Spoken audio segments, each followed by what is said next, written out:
Hello, this is High Templar with my new Total War Warhammer DLC Analysis video, and today we will be again talking about the Old World Edition and Bretonnia, because there was a new video on YouTube that showed us a bit more, and I will go through that very quickly because there is very little new information, but there is some. So, firstly, there is some of the skills that we already know King Luan have, and they were basically there for us to pick.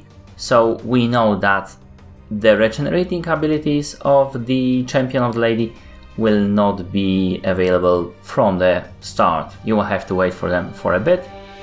And then there is very cool ability, the Army of the Kings, which increase casualty replenishment rate by 8%, which is pretty nice for all the knights unit in the King Luan's army.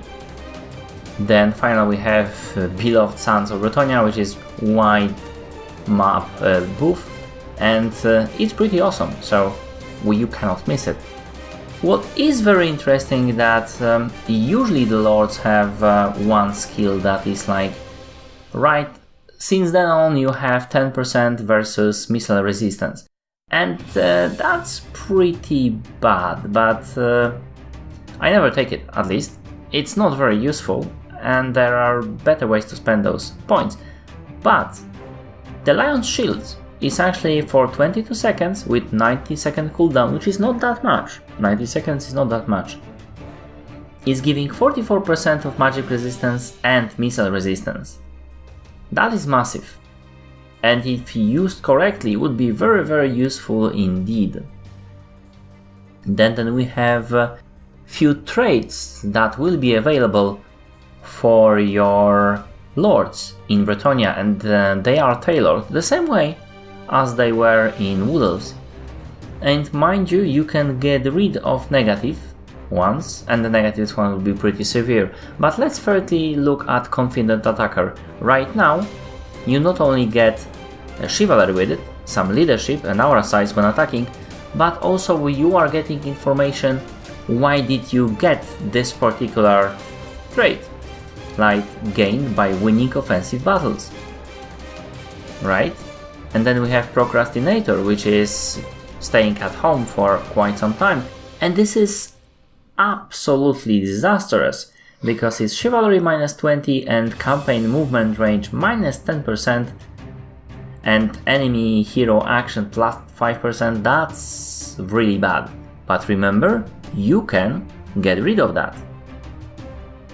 Then we have Beast Scourge, which gives additional chivalry and causes fear because you have defeated Karazak One Eye, and Devoted, which is staying for a couple of turns inside the settlement that had chapel. And this is another plus 10 chivalry, leadership, and so on. So you can get, you can get that chivalry from doing stuff like that. But that will be very hard to attain 1000 of it from just those traits, and getting rid of the bad ones, because they are also coming for sure, right? Also, I've mentioned that there will be 2 new peasant bowman units, and I'm guessing there will be fire and poison, and there you go, fire arrows. Those guys are pretty decent actually. Unfortunately, I have poor accuracy, so yeah, mind that, but they are dealing some serious damage, and most likely your enemy will be discouraged by that. Also, we have pox arrows, which is, basically poison arrows. So, interesting thing about Chivalry is also that it will go down a lot if you say sack the settlement, because raiding sacking is not something chivalrous knights do. I mean, virtuous knights. And then we have raising. So this is very interesting, because whenever you destroy the settlement that is considered evil, and I do believe not only those guys could be evil, but also the greenskins, for example, could be evil, you will be getting 30 chivalry every time. So that is quite a lot, wouldn't you agree? Actually, that's amazingly a lot. Next thing is the questing knights and the vows. It would seem that if you don't unlock the vows, it's not like they are the knights in general, every knights, like the knight's vow is the first one, right? Your upkeep for those knights will be horrendous. I mean, questing knights have with